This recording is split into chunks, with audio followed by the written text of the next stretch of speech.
si Congressman Martin Romualdez, ang susunod natin na Speaker sa House of Representatives.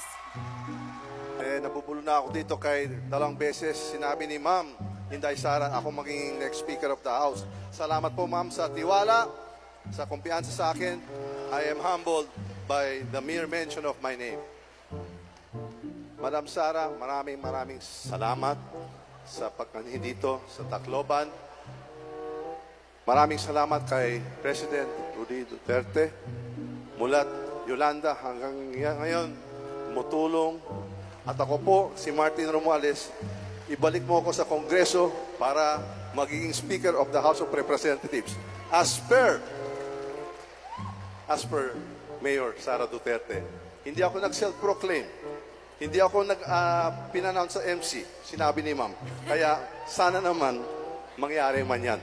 For Eastern Visayas, for the Republic of the Philippines. Tamang salamat!